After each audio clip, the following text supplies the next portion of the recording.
Hello friends, টেক্সারিং online চ্যানেলে আপনাদের সকলকে জানাই স্বাগতম। আজ 23শে অক্টোবর শুক্রবার। আর আজ শুক্রবারে ইতিমধ্যেই দেশ জুড়ে কেন্দ্র সরকার এবং রাজ্য সরকারের তরফ থেকে বেরিয়ে এসেছে আটটি বিরাট বড় খবর, যা একজন ভারতীয় নাগরিক এবং পশ্চিমবঙ্গবাসী হিসেবে আপনার জন্য জানা অত্যন্ত জরুরি। সুতরাং অবশ্যই প্রত্যেকটি খবর প্রথম থেকে শেষ পর্যন্ত মনোযোগ সহকারে দেখতে থাকুন। এই গুরুত্বপূর্ণ আপডেটগুলির মধ্যে থেকে একটি আপডেট আপনি স্কিপ করবেন না। আজকে থাকবে এই নিয়ে আলোচনা। আর আলোচনা শুরু করার পূর্বে আপনাদের কাছে করব একটা ছোট্ট অনুরোধ। আপনি যদি আমাদের চ্যানেলে নতুন হয়ে থাকেন অথবা আমাদের চ্যানেলের ভিডিও এই প্রথম দেখে থাকেন, তাহলে অতি অবশ্যই আমাদের চ্যানেলটিকে সাবস্ক্রাইব করে পাশে থাকা বেল আইকনটিকে বাজিয়ে রাখবেন, যাতে এই রকমই গুরুত্বপূর্ণ ভিডিওগুলি আপনার ফোনে সবার প্রথমে পৌঁছে যায়। আর এই ভিডিওটি ভালো লেগে থাকলে অবশ্যই ভিডিওটিতে একটা লাইক করে আমাদের পরিশ্রমকে সফল করবেন এবং অবশ্যই ভিডিওটিকে জনস্বার্থে বেশি বেশি পরিমাণে শেয়ার করে সকলকে জানার সুযোগ করে দেবেন। তো ফ্রেন্ডস, আজকের প্রথম খবরেই বলা হচ্ছে পুজোর পরেই চালু লোকাল ট্রেন, মিলল ইঙ্গিত। তো পুজোয় না হলেও পুজোর পরেই চলতে পারে শহরতলির লাইফলাইন লোকাল ট্রেন পরিষেবা, এমনই ইঙ্গিত মিলেছে রেল মন্ত্রক সূত্রে। এই বিষয়ে রাজ্য সরকারের সহযোগিতা চাইছে পূর্ব রেল।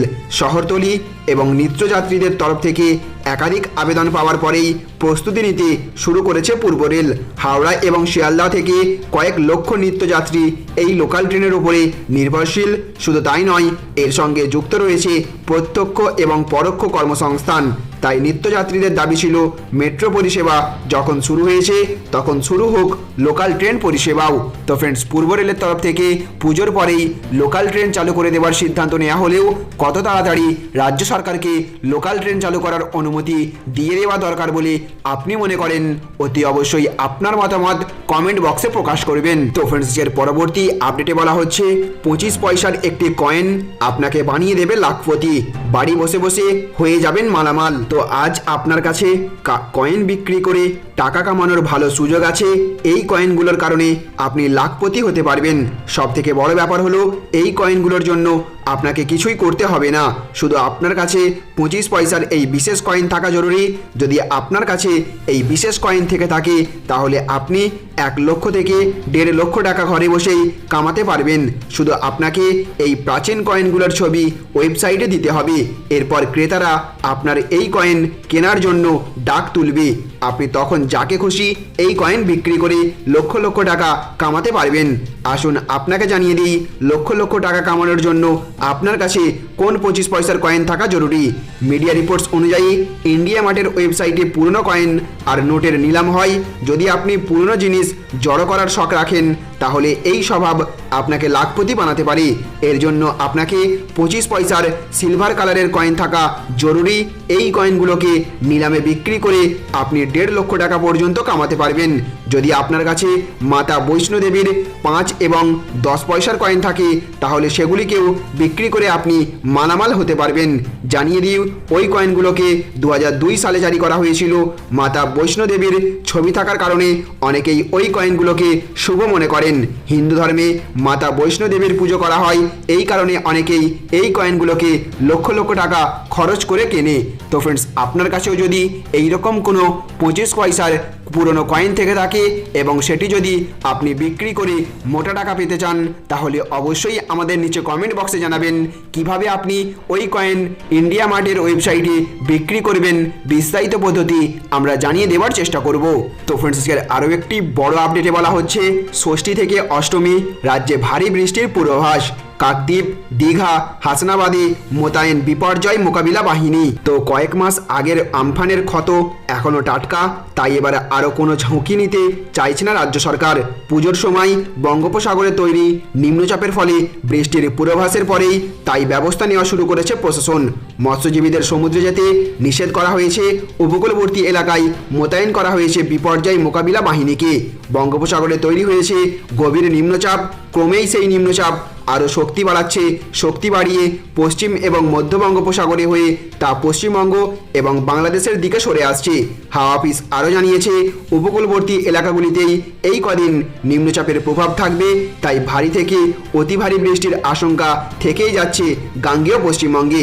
আলিপুর আবহাওয়া দপ্তরের তরফে জানানো হয়েছে বৃহস্পতিবার থেকে শনিবার অর্থাৎ ষষ্ঠী থেকে অষ্টমী পর্যন্ত এই নিম্নচাপের প্রভাবে দক্ষিণবঙ্গের একাধিক জেলা যথা উত্তর এবং দক্ষিণ 24 পরগনা, পূর্ব এবং পশ্চিম মেদিনীপুর, কলকাতা, হাওড়া, হুগলিতে ভারী থেকে অতি ভারী বৃষ্টি হবে। হাওয়া অফিস আরও জানিয়েছে বৃহস্পতিবার থেকে শনিবার পর্যন্ত 2 মেদিনীপুর, 2 24 পরগনায় 40 থেকে 60 কিলোমিটার গতিবেগে ঝড় বইবে। এছাড়া শুক্র এবং শনিবার কলকাতা, হাওড়া এবং হুগলিতে 30 থেকে 50 কিলোমিটার বেগে ঝড়ের পূর্বাভাস রয়েছে। এর ফলে কলকাতা সহ উপকূলবর্তী জেলাগুলিতে জল জমতে পারে বলেই পূর্বাভাস। ফসলেরও ক্ষতি হওয়ার আশঙ্কা রয়েছে। বঙ্গোপসাগরে তৈরি নিম্নচাপ উপকূলের দিকে সরে আসা মানেই মৎস্যজীবীদের জন্য ভয়ের কারণ রয়েছে। সমুদ্র উত্তাল হবে, তাই বৃহস্পতিবার থেকে শনিবার পর্যন্ত ট্রলার নিয়ে সমুদ্রে মাছ ধরতে যেতে মানাও করা হয়েছে। যারা ইতিমধ্যেই রওনা হয়ে গিয়েছে তাদের বৃহস্পতিবার সকালের মধ্যে ফিরে আসার নির্দেশ দেওয়া হয়েছিল।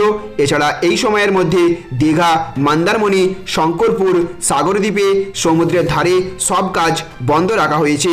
শুক্র এবং শনিবার সুন্দরবনে উপকূল এলাকায় ফেরি পরিষেবা বন্ধ রাখার নির্দেশ দেওয়া হয়েছে।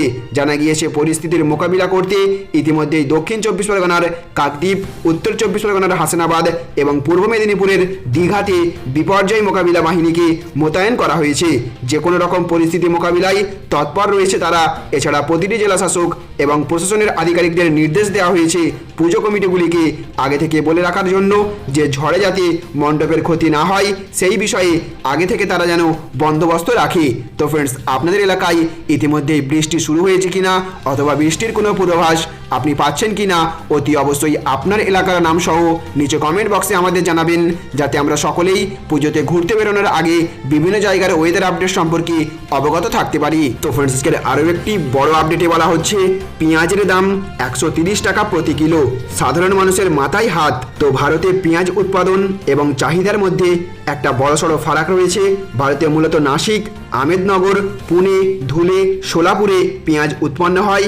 মহারাষ্ট্রের এই জায়গাগুলো বাদ পড়ে থাকে কর্ণাটক, গুজরাট, বিহার, মধ্যপ্রদেশ এবং অন্ধ্রপ্রদেশ। এর মধ্যে মহারাষ্ট্র, কর্ণাটক এবং অন্ধ্রপ্রদেশের একরের পর একর জমি চলতি বছরে ভারী বর্ষণের ফলে বিশাল ক্ষতি হয়েছে। তাই সেখানে উৎপাদনের আপাতত কোনো আশা নেই। ভারী বর্ষণের ফলে যেটুকু ফলন হয়েছিল সেটুকুও বন্যার কারণে সারা দেশে ছড়িয়ে পড়ার সুযোগ হয়নি। তাই কৃষিবিদ এবং বাণিজ্যবিদরা জানাচ্ছেন পেঁয়াজের দাম এবার যদি কিলো পিছু 120 টাকায় পৌঁছে যায় তবে অবাক হওয়ার কিছুই নেই। আর এই পরিস্থিতি আসলে দেশের আমজনতার মোটেও সুবিধা হবে না। বিশেষজ্ঞরা এটাও বলছেন পেঁয়াজের দাম এভাবে বেড়ে গেলে রাজনীতির জগতেও বিপদ ডেকে আনতে পারে। তো ফ্রেন্ডস, আপনাদের এলাকায় বর্তমানে কত টাকা কেজি দরে পেঁয়াজ বিক্রি হচ্ছে এবং আপনি লাস্ট কত টাকা কেজি দরে পেঁয়াজ কিনেছেন অতি অবশ্যই নিচে কমেন্ট বক্সে জানাবেন। তো ফ্রেন্ডস, আজকের পরবর্তী আপডেটে বলা হচ্ছে ক্ষমতায় এলে বিনামূল্যে করোনা ভ্যাকসিন, 19 লক্ষ চাকরি। বিহারের ইস্তেহারে চমক বিজেপির। তো বিরোধীরা আগেই ইস্তেহার প্রকাশ করেছিল, এমনকি ছোটখাটো প্রতিদ্বন্দ্বীরাও নিজেদের সংকল্পপত্র প্রকাশ করে ফেলেছে। লোকজন শক্তি পার্টির অর্থাৎ এলজিপি চিরাগ পাসওয়ানও নিজের Bihar first, Bihari first vision documents প্রকাশ করে ফেলেছেন। বাকি ছিল শুধু বিজেপি। সবার শেষে বিহার ভোটের নির্বাচনী ইস্তেহার প্রকাশ করলেও তাতে প্রতিশ্রুতির বন্যা বইয়ে দিয়ে গেল গেরুয়া শিবির। বিজেপির প্রকাশ করা সংকল্পপত্রে সবচেয়ে চমকপ্রদ প্রতিশ্রুতি হলো ক্ষমতায় ফিরলে বিনামূল্যে সকলের জন্য করোনার ভ্যাকসিনের ব্যবস্থা করা এবং বিহারবাসীর জন্য 19 লক্ষ চাকরি। এছাড়াও 3 লক্ষ শিক্ষক নিয়োগ, বিহারকে আইটি হাব হিসেবে গড়ে তোলা, 1 কোটি মহিলাকে আত্মনির্ভর করা, স্বাস্থ্যক্ষেত্রে 1 লক্ষ চাকরি, 30 লক্ষ মানুষের জন্য পাকা বাড়ি ইত্যাদি বহু প্রতিশ্রুতি দেওয়া হয়েছে বিজেপির তরফ থেকে। তো ফ্রেন্ডস, আজকের পরবর্তী আরও একটি বড় আপডেটে বলা হচ্ছে শিক্ষক নিয়োগে সুখবর। একবার উত্তীর্ণ হলেই আর দিতে হবে না টেট, নিয়ম বদলাচ্ছে কেন্দ্র। তো শিক্ষক নিয়োগের ক্ষেত্রে সুখবর, একবার টেট উত্তীর্ণ হলে আর টেট দিতে হবে না। অন্তত এমনটাই পরিকল্পনা নিয়ে ফেলেছে national council for teacher education. বেশ কয়েক বছর আগেই শিক্ষক নিয়োগের ক্ষেত্রে নিয়ম বদল করে কেন্দ্র। জানানো হয় শিক্ষক হতে গেলে টিচার এলিজিবিলিটি টেস্ট বা টেট পরীক্ষায় উত্তীর্ণ হতে হবে প্রার্থীদের, তবেই শিক্ষক হওয়ার ছাড়পত্র পাবেন পরীক্ষার্থীরা। কিন্তু একবার টেট উত্তীর্ণ হলে 7 বছর ছিল সেই টেট উত্তীর্ণ সার্টিফিকেটের মেয়াদ। অর্থাৎ 7 বছরের মধ্যে সেই প্রার্থীরা চাকরি না পেলে তাহলে আবারও তাদেরকে টেট দিতে হতো। এই নিয়ম কার্যকরী করেছিল এই রাজ্যও, কিন্তু এবার national council for teacher education নিয়ম বদল করে জানিয়ে দিল 7 বছর নয়, কোনো প্রার্থী একবার টেট উত্তীর্ণ হলেই আর তাকে টেট দিতে হবে না। সূত্রের খবর, শুধুমাত্র কেন্দ্রীয় বা সিবিএসই বোর্ডের টেটের ক্ষেত্রেই নয়, বিভিন্ন রাজ্য যে টিচার এলিজিবিলিটি টেস্ট পরীক্ষা নিচ্ছে সেখানেও এই একই নিয়ম কার্যকরী করতে হবে। যদিও কেন্দ্রের এই পরিকল্পনা নিয়ে রাজ্যের কোনো প্রতিক্রিয়া পাওয়া যায়নি। তো ফ্রেন্ডস, আজকের আরও একটি বড় আপডেটে বলা হচ্ছে জিডিপির হাল ফেরাতে ফের আর্থিক প্যাকেজ, তোড়জোড় শুরু অর্থ মন্ত্রকের। তো করোনা আবহে দেশের বিধ্বস্ত অর্থনীতি সামাল দিতে কেন্দ্র আরেক দফা আর্থিক প্যাকেজ ঘোষণার প্রস্তুতি নিচ্ছে। কেন্দ্রীয় অর্থ মন্ত্রকের উচ্চপদস্থ কর্তাদের উদ্ধৃত করে সংবাদ সংস্থা এমনটাই জানিয়েছে বুধবার। করোনার আগ্রাসন রুখতে গত মার্চ থেকে দীর্ঘ সময় দেশ জুড়ে সার্বিক লকডাউনের জেরে বেহাল অর্থনৈতিক পরিস্থিতি সামাল দিতে প্রথম দফায় আত্মনির্ভর ভারত নামে কেন্দ্রের আর্থিক ত্রাণ প্যাকেজ ঘোষণার 5 মাস পর আবার একটি প্যাকেজের সম্ভাবনায় সমস্ত মহলেই আগ্রহ রয়েছে। যদিও আগের প্যাকেজটি ছিল মূলত ঋণ নির্ভর, সরাসরি অনুদানের থেকে ব্যাংক মারফত ঋণ দেওয়ার ব্যবস্থা করেছিল কেন্দ্র সরকার, যার তেমন একটা সুবিধা সাধারণ মানুষ পায়নি। ফলে অর্থনীতি সেই তলানিতে, যার ফল এখন হাতে নাতে পাচ্ছে কেন্দ্র সরকার। এদিকে রিজার্ভ ব্যাংকের গভর্নর শক্তিকান্ত দাস আশ্বাস দিয়ে বলেছেন, করোনা অতিমারির কারণে বিধ্বস্ত হওয়া ভারতীয় অর্থনীতি পুনরুদ্ধারের দোরগোড়ায় দাঁড়িয়ে আছে। বৃদ্ধির সহায়ক যথেষ্ট মূলধন আর্থিক প্রতিষ্ঠানগুলির হাতে রয়েছে বলেও জানিয়েছেন তিনি। তো ফ্রেন্ডস, কেন্দ্র সরকারের তরফ থেকে এই পরবর্তী আর্থিক প্যাকেজে কোন কোন শ্রেণীর মানুষদের দিকে নজর রাখা দরকার বলে আপনি মনে করেন, এবং এই আর্থিক প্যাকেজ মূলত সমস্ত সাধারণ জনতার হাতে সরাসরি নগদ টাকা হিসেবে তুলে দেওয়া কেন্দ্র সরকারের কতটা এই করুণ পরিস্থিতিতে দরকার বলে আপনি মনে করেন, অতি অবশ্যই আপনার মতামত কমেন্ট বক্সে প্রকাশ করবেন। তো ফ্রেন্ডস, আজকের অন্তিম আপডেটে বলা হচ্ছে পর্যটন ছাড়া অন্য কাজে আসতে পারেন প্রবাসী এবং বিদেশিরা, অনুমতি কেন্দ্র সরকারের। তো করোনা মহামারীর কারণে কয়েক মাস ধরে ভারতে আসা এবং বিদেশে যাওয়া বন্ধ ছিল।